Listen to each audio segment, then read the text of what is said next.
Hello guys, welcome back to the channel and welcome to yet another vlog. And if you are viewing this channel for the first time, I'm Dr. Abhishek, reader in Department of Oral Medicine and I make videos on dentistry.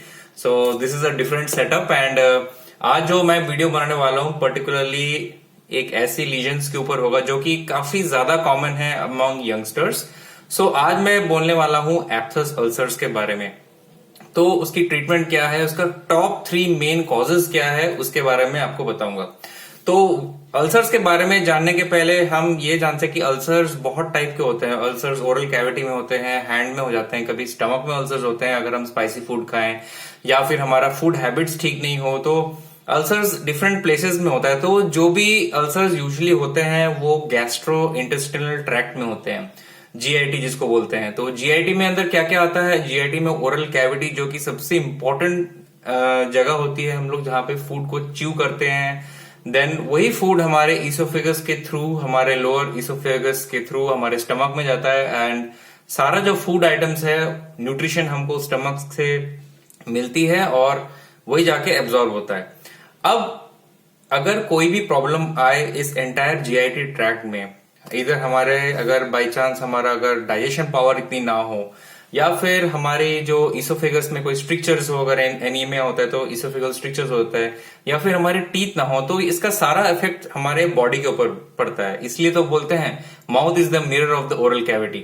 तो जो mouth is the mirror of the entire body जो होती है, ये इसलिए बोलते हैं क्योंकि जितने भी फीचर्स हमारी बॉडी में कोई भी अगर खराब हो जाए तो हमारे ओरल कैविटी में वो दिखने लगता है. तो अल्सर्स के जो टॉप मेन आज तक जो स्टडीज में पाया गया है कि सबसे ज्यादा जो पॉजिटिव फैक्टर होता है अल्सर्स होने का, तो टॉप फैक्टर होता है स्ट्रेस और एंजाइटी. अगर हमारी बॉडी से और हमारे माइंड से हम स्ट्रेस और एंजाइटी को ना निकालें तो ये अल्सरेशंस बहुत ज्यादा होने लगती है. क्योंकि स्ट्रेस और एंजाइटी से क्या होता है, हमारी हार्ट रेट इंक्रीज होती है, हमें टैकीकार्डिया होता है, हमारे स्टमक में एसिड सिक्रीशन ज्यादा होने लगते हैं.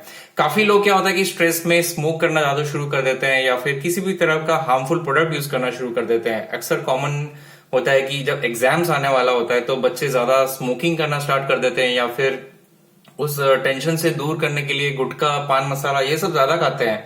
काफी स्टूडेंट्स को मैंने ये भी देखा करते हुए देखा है कि वो लोग ताकि नींद ना आए और रात को पढ़ना पड़े इसलिए they don't eat food properly, मतलब रात को खाना स्किप कर देते हैं, पर्टिकुलरली अमंग गर्ल्स.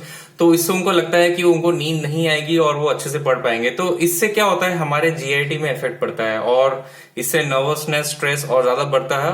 और स्ट्रेस का जो डायरेक्ट जो इफेक्ट होता है हमारे बॉडी के ऊपर, तो जब भी स्ट्रेस हमारी बॉडी में बढ़ता है, किसी भी टाइप का स्ट्रेस, या फिर आप रात को जाग रहे हो या फिर एग्जाम है या फिर फैमिली फाइनेंशियल कोई भी स्ट्रेस अगर होता है, तो हमारे बॉडी में कॉर्टिसोल बोल के एक हार्मोन जो कि रिलीज होता है, जो कि एक स्ट्रेस को कम करने वाला हार्मोन होता है. और जो कॉर्टिसोल के बहुत सारे साइड इफेक्ट्स होते हैं. जब कॉर्टिसोल रिलीज होता है हमारे बॉडी में इम्यून कॉम्प्लेक्सेस तैयारी होते हैं और हमारी ओरल कैविटी में जाके ये अल्सरेशंस पैदा करते हैं. अब ओरल कैविटी के अल्सरेशंस के बहुत कारण हैं. जो सबसे कॉमन अल्सर होता है वो है रिकरेंट एप्थस अल्सर और कैंकर सोर भी इसको बोलते हैं. अब ये अल्सर्स कैसा दिखता है पहले मैं आपको बताता हूं. देखिए, ये अल्सर्स जो होते हैं ओरल कैविटी में लिप्स के नीचे में होते हैं या फिर टंग में होते हैं, टंग के वेंट्रल साइड मतलब कि इस साइड में होते हैं. कभी कभी जो चीक्स में भी ये अल्सरेशंस होते हैं. तब हमारे खाने में हमको बहुत ज्यादा दिक्कत होने लगती है. We are not able to eat food during that time. और कुछ भी हम लोग खाना, अगर गर्म चाय पी रहे हो या फिर कॉफी पी रहे हो या फिर कोई भी तीखा खाना खा रहे हो, तो हमको बहुत ज्यादा जलन होती है and we are not able to eat food. तो पहला कारण है जो स्ट्रेस अपनी लाइफ से बिल्कुल कम करें, तभी आप अपने जो रेगुलर आपको जो ये अल्सर्स वगैरह होते हैं तो ये कम होने लगते हैं. दूसरी चीज है, अगर हमें कोई जैसे हिमोलाइटिक कोई डिजीज है या फिर हमको हमारे बॉडी में कोई जो ब्लड की अमाउंट है, जो हीमोग्लोबिन अगर वो कम है, तो उसमें आपके जो इतने भी ओरल कैविटी में बर्निंग सेंसेशन बहुत ज्यादा बढ़ जाती है. हीमोग्लोबिन जो होता है आयरन कैरी करता है, और अगर हीमोग्लोबिन और आयरन कम हो जाए बॉडी से तो ऑटोमेटिकली आपके माउथ में अल्सर्स होने लगेंगे, आपका चेहरा फीका पड़ने लगेगा, आपके जितने भी नेल बेड्स हैं वो सारे पेल हो जाएंगी. तो ये एक दूसरा कारण है कि जितने भी डेफिशिएंसीज है हमारी, अगर जीआईटी प्रॉपर नहीं है, हम फूड को अच्छे से एब्जॉर्ब नहीं कर रहे, माइक्रोन्यूट्रिएंट्स अच्छे से एब्जॉर्ब नहीं कर रहे, जैसे कि सेलेनियम हो गया, कॉपर हो गया, या फिर विटामिन बी कॉम्प्लेक्स हमको अगर ठीक से फूड से नहीं मिल रहा है, तब भी हमको ओरल कैविटी में बहुत ज्यादा अल्सर्स होते हैं। अब ये जो अल्सर्स होते हैं ये पीरियडिकली आते हैं, हफ्ते में 1 दिन 2 दिन, अपने आप 5 दिन तक रहते हैं और फिर ये अपने आप ही कम हो जाते हैं। तो ऐसे ये साइकिल चलता रहता है हर महीने। तो ऐसे लोगों को, इस टाइप को पेशेंट्स को क्या करना चाहिए, ये मैं आपको एंड में बताऊंगा कि क्या क्या होम रेमेडीज और क्या क्या आप रेमेडी कर सकते हैं जिससे कि आपकी ये अल्सरेशंस की जो एक्टिविटी है ये कम हो जाए।